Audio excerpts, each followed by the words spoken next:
After appearing on a Metal Radar with their debut album just over 5 years ago and a successful follow-up, this band is ready to cement their place on the melodic death metal landscape.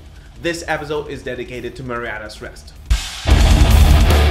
Hello you metal pilgrims, and welcome to the new episode of our interview series with our today's guests Nico and Jaakko of the melodic death metal band Marianas Rest. The three of us will be speaking about the band's upcoming studio release, Fata Morgana, and the creative process behind it, the atmosphere in the band, where the band sees themselves in the future, and much more. Yet, as always, before we start, I'd like to take a moment and ask you to support the efforts by liking, commenting, sharing this video, and of course subscribing to Metal Pilgrim channel on YouTube or any other social media you actually hang out at to be able to submit your questions for all future interview guests. Stay tuned with the updates and be among the very first ones to find out what is inside the latest rock and metal releases. Here you go.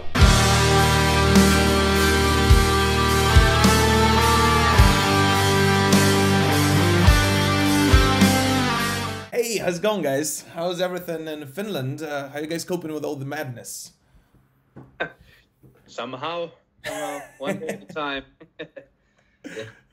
Yeah, well, I just started my vacation, so it's a good kind of madness going around here nowadays. Good for you, man. Good for you. I cannot complain. I literally just ended my vacation. It's my first work day today. I'm glad to hear that everyone's safe and sound, it seems like. Because you guys have an important date coming up, right? Very soon. Marianas Rest is actually set to release their third studio album, Fata Morgana, on March 12th. Congrats on finishing it up. Could you guys talk just, a bit about when you guys actually started working on it and how was the creative and recording process like? Well, I think we started pretty much after Ruins. There was maybe a month or two that we didn't do anything. Then we started slowly making the demos, and I think it was written maybe a year ago. It was ready. And then we had a little production camp that we do always before an album with our producer, and where we go through with the songs, what they need. And then we entered the studio, I think it was April. Yeah, the lockdown had just been lifted in here. Okay. So, yeah. So we had a bit of luck there. The songs were ready before the epidemic started in Finland. And then the studio was just after the lockdown. So we had luck, I think, and nobody of us got ill. So in that sense too, the whole disease didn't affect the production. That's good to hear. And can you say that then that pandemic had no effect on the music itself and the lyrics at all, right?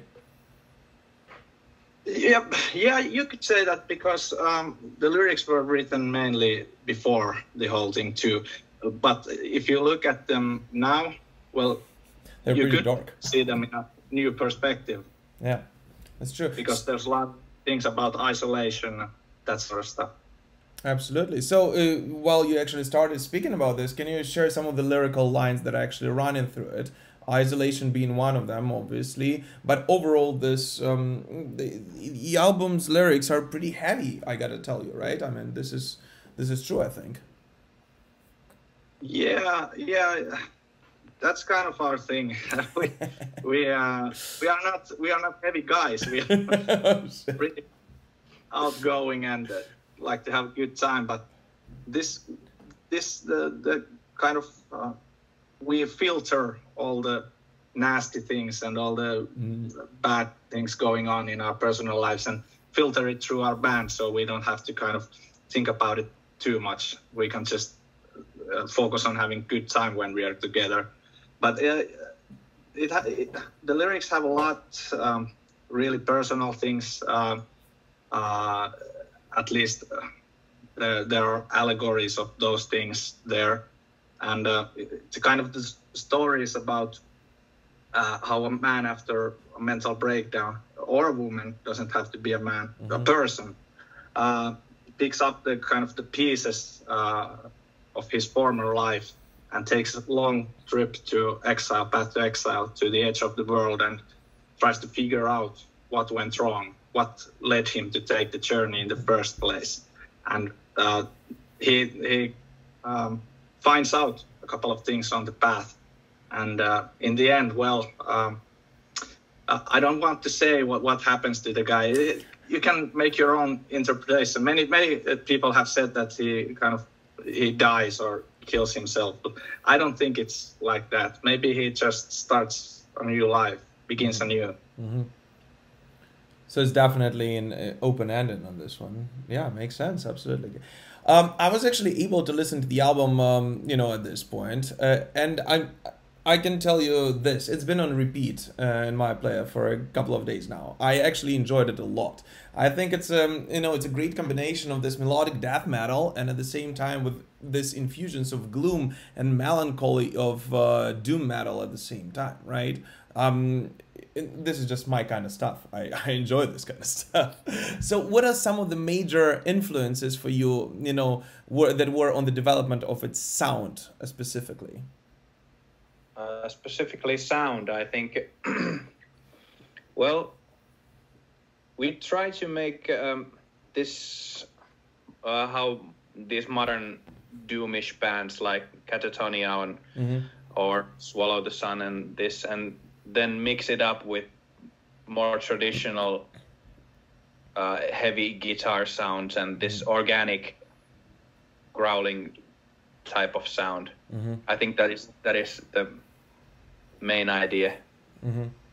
Makes sense. Yeah, I remember that we had one of the newer Paradise Lost albums as a sound reference. Obsidian. Yeah, they have really deep thud in the drums and big kind of like echoes and that sort of stuff. Yeah.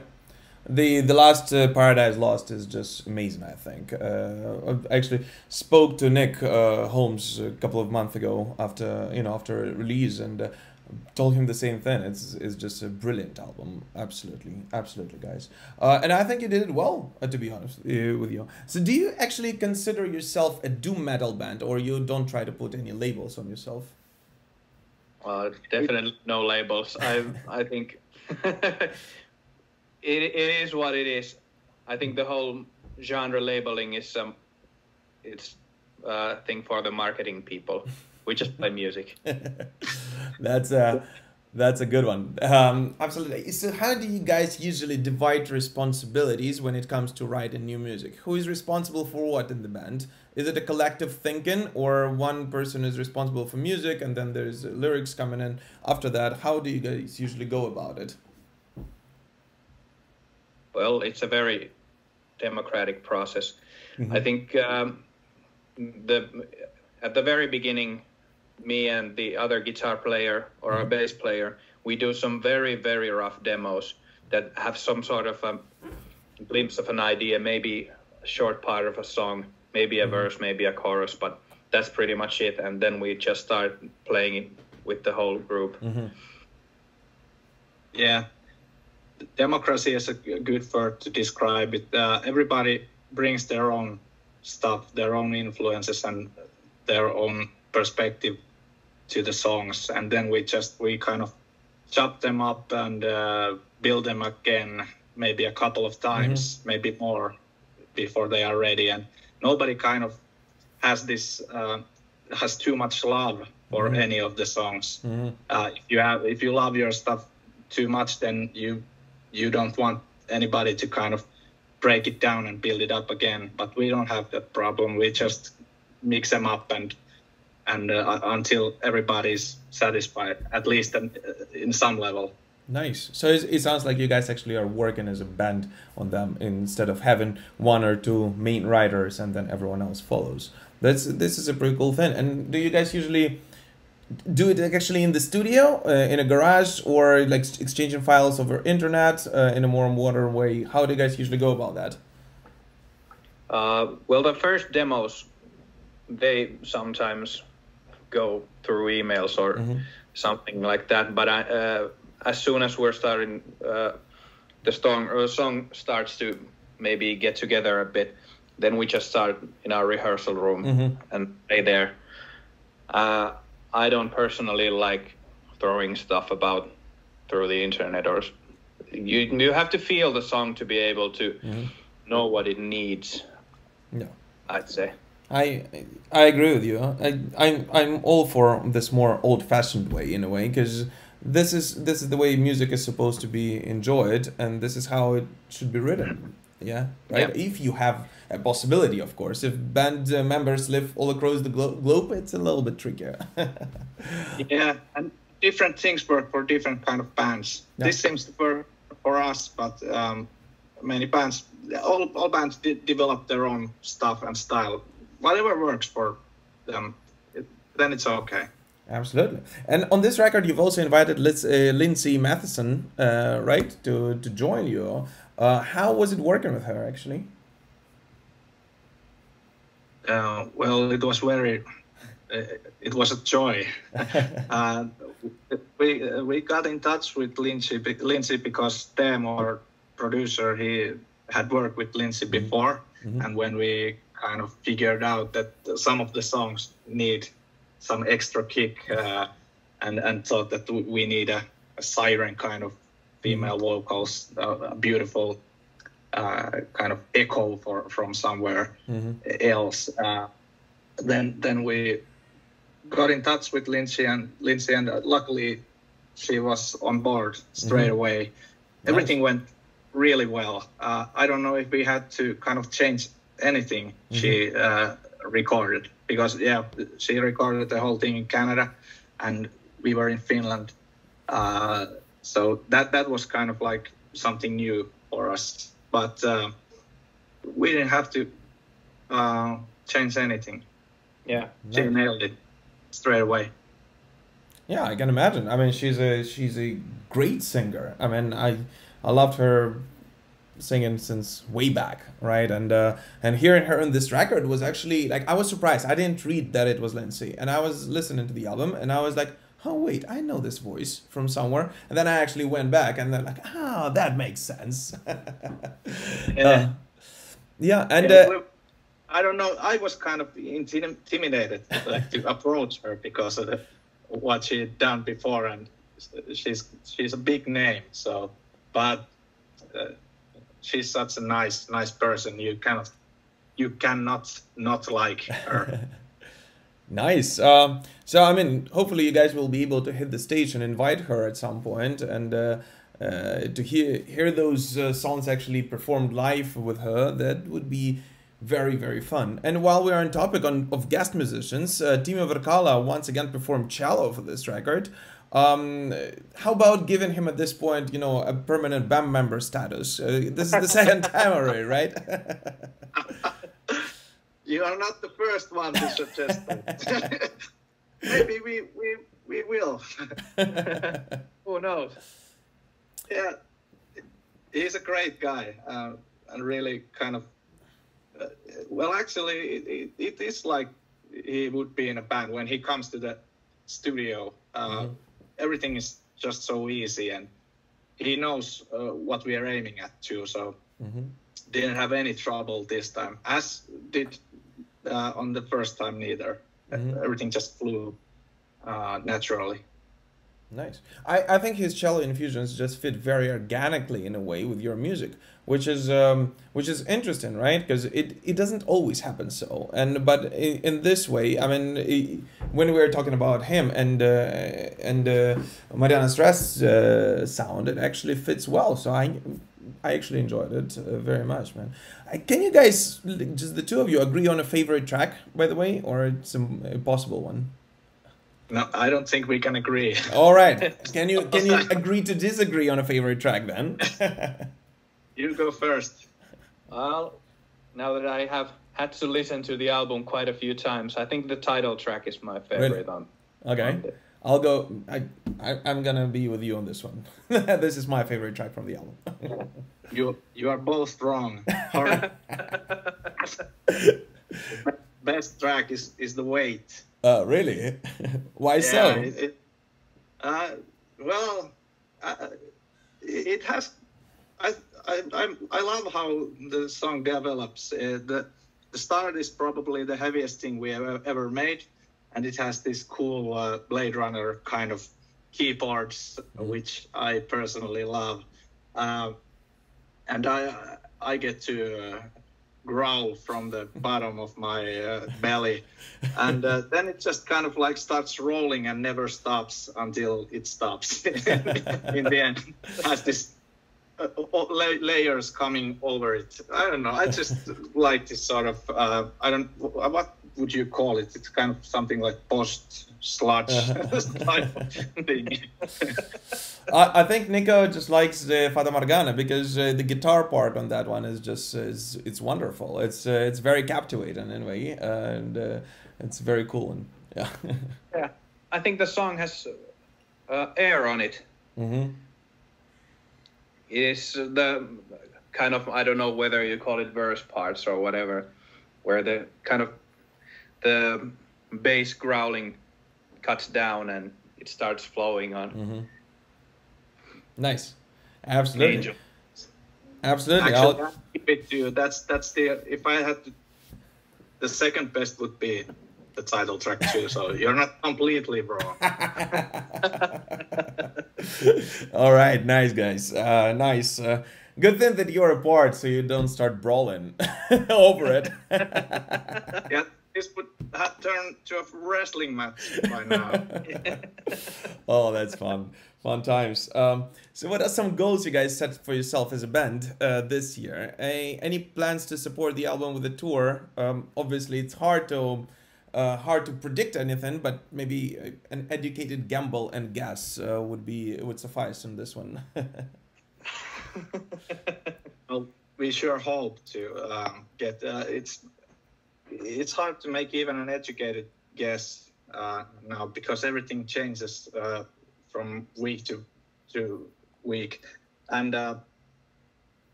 well, the one thing we can kind of be sure of is that we're going to keep busy, and we are going to play the new songs live, and you get to watch them in a way or two. Okay. Everybody who wants gets to see them. But after that, we are making plans after plans and see which ones of them kind of like start to work. Maybe it's writing new material, maybe it's getting on tour.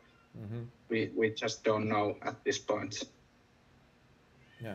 I mean, writing new material is always great, but I personally, and I think that millions of metalheads around the globe at this point are just extremely eager to see their favorite bands live at a real concert. And again, as I understand, you guys are referring to an online event, if nothing else will be confirmed. But I think that, and this is great for the time being, right? But we all do hope that real live concerts and festivals and beer with a stranger and or cranberry juice, no one cares what you drink, but but that will resume soon, and we will all have actual live concert experience once again. Yeah, I mean, I enjoy working in the studio also, but live shows are the reason why we do this. Exactly. I think I can speak to the whole band when I say it. Absolutely. Yeah. Absolutely. And I personally hope to catch you guys live. Hopefully with Lindsay, that would be absolutely amazing. Somewhere on the road, preferably in Kyiv, Ukraine, because I'm Ukrainian myself. If not, somewhere else in Europe. I mean, who knows where? That's kind of the thing. Hope to visit. Never been to Ukraine. Yeah. That's on my bucket list. Absolutely. It's a gorgeous country, guys. Would love to show you around once you are here. Absolutely. Yeah. We'll definitely be in touch. Absolutely. 100%. Guys, I'm conscious of your time, so just a couple of more questions if you don't mind, and that's it. Is there one band you would absolutely die for to play on stage with? If you could close your eyes and imagine anyone, like, I don't know, you call up Metallica and they say, yeah, sure, why not? I mean, yeah, let's open a gig together. Alice in Chains. Alice in Chains? Yeah. What about you, Jaakko? Does it have to be a band whose all members are still alive? No, I mean, at this point, I'm very curious. Some corpses. At this point, I'm very curious whether it's going to be Queen or Motorhead. You're going to say Sentenced. Okay. Would be the one for me. But since that probably isn't possible, Paradise Lost would be a good runner-up, I'd say. Absolutely. Yeah, and I think that would be actually a very cool mix, right? Both of the Alice in Chains actually and Paradise Lost to see you guys live, on stage together. Because the music, even though those two are very different in style between themselves, both of them will kind of fit very well with the musical journey you guys are currently riding. Absolutely. Yeah, Alice in Chains is probably the most depressive band there is, and I mean that in a good way. I think there are some bands who can compete with them on that one. Alright, guys. Next one is a fun one we usually do. Can you just tell us one musical guilty pleasure that you have? What do you blast when you are drunk and no one listens to if it's not metal? Is it Justin Bieber or Backstreet Boys, or who is that actually? Well, actually, we bring our skeletons out of the closet and onto the stage. After the show, we play the closing song when we get out of the stage and so forth. It's Spice Girls. What's the name of the song? I don't know. Fuck. Let me check. It's the slow. Viva Forever. Yeah. Oh my God. Forever. Yes. Okay, now this is the song that can compete with Alice in Chains on being depressive, because 100%. Yeah. Maybe you should, guys, consider playing a melodic death metal, doom metal kind of cover on it at some point. It would be interesting. There has been some ideas thrown around, but we'll see. Cannot make promises. Yeah, and then you give yourself stage names. Someone's gonna be Ginger Spice, and so and so on and so forth. That's an easy one. Alright, guys. Fun times. And the last one, this is something we usually do to close the episode, and absolutely would love to hear it from you. What is one craziest or the most messed up touring story you can share with us? Oh shit! My mother gonna listen to this one. What? No, we're gonna block the channel for her. I think it had something to do with motorcycle clubs and penises. I think. Okay, at this point, if you don't elaborate, the visualizations in our heads are going to be way worse than it most likely was. Well, I don't know. Can we tell this one? It's a bit iffy, but you can tell the weird stuff that was on the disco, the meat market and that sort of. Well, most of the weird stuff happens in Russia, I think.